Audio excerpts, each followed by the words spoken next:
All right, what we have for review today is Coca-Cola cherry flavor. You know, I'm a Coca-Cola lover. I guiltily admit it. And I occasionally, whenever these different flavors are available, I love trying them out. I particularly like the vanilla a lot. Cherry, I haven't had in a while, so I'm eager to do this review. So let's get started. Looking at the bottle, there's their typical 20-ounce Coca-Cola bottle, and very nicely packaged as always. I'm gonna go ahead and open it up, and we're gonna try it right out.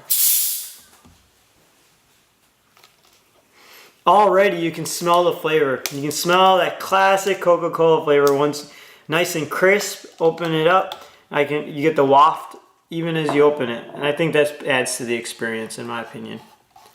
Here you go. As always, to pour it properly.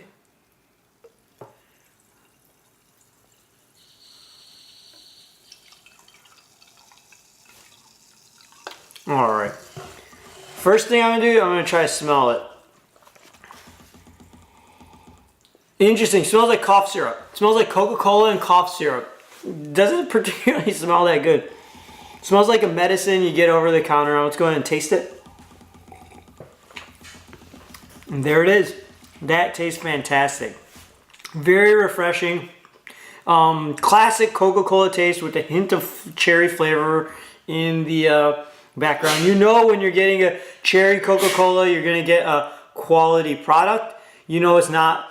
I've had other flavored sodas, and they just miss the mark compared to Coca-Cola. Coca-Cola always hits the mark on the flavor. This is definitely a treat, and it's fantastic. There's not any bitter aftertaste. The cherry flavor is not overwhelming. It doesn't overpower the other flavors of the Coke. And you can definitely tell it's a regular Coke flavor with a hint of cherry. So I think it tastes really good. And I really think that's what people are looking for when they get something like this. They're looking for that hint of the extra flavoring, but they want to keep that classic Coca-Cola flavor intact, which this definitely has. I really believe they hit the mark on this. It's really, really refreshing and good. Again, I think it's well done. Okay, let's take a look at the labels. There we go. Nutrition facts. Probably don't want to read this if you enjoy it, but we got to stay true. In one bottle, so this is nutrition facts for one bottle, the elephant in the room is the total amount of fat, 0 grams. I'm just kidding. Totally kidding. The elephant in the room is the fact that this is a healthy, low sodium drink. I'm just totally kidding. The elephant in the room, obviously, is the total carbohydrate sugars. 70 grams of sugar in this one bottle. That's insanity. That's so bad on so many different levels, but it tastes fantastic. Again, 70 grams of sugar in one serving is just way too much for anybody. And I've seen children walking around at grocery stores drinking one of these. Little kids on all their own. And I get a big sugar and caffeine buzz when I drink half of this. So I can't imagine what happens to children. Anyways, caffeine content is 50 milligrams in 20 ounces. So that's about half a cup or 3/4 a cup of coffee. 1 cup of coffee has 80 to 120 milligrams of caffeine. So this has about half or 3/4 a cup of coffee's worth of caffeine in it in one 20-ounce bottle. So not that much, but enough to definitely give you a little bit of a caffeine kick. Carbonated ingredients, carbonated water, high fructose corn syrup, caramel color, phosphoric acid, natural flavors, caffeine, and then caffeine.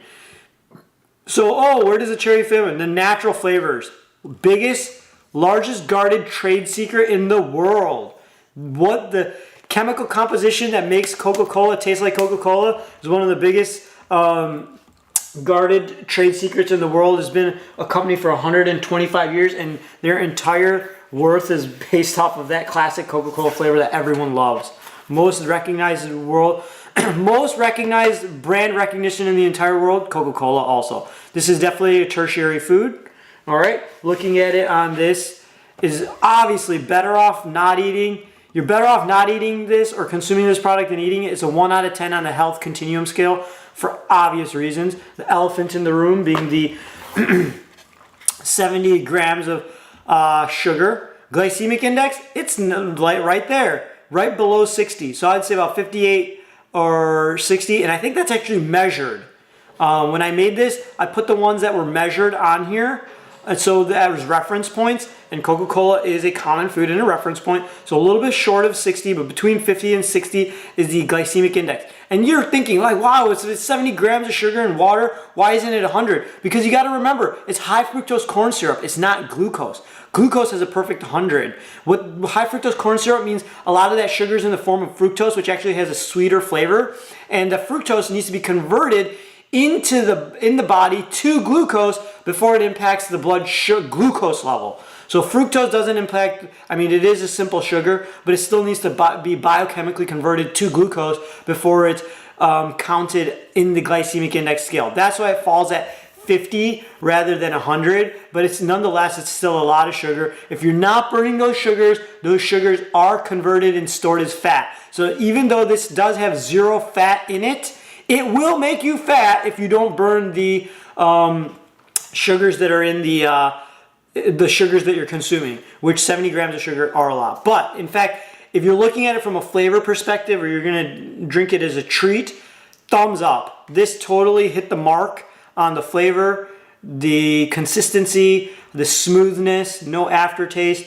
Overall, Coca-Cola always is known to have a fantastic flavor, and for that, I like it. Don't drink it for the health benefits because there are probably slim to none, but definitely drink it as a good flavor. All right, give it a thumbs up if you like this review. Go ahead and subscribe if you like my input on items we come across every day.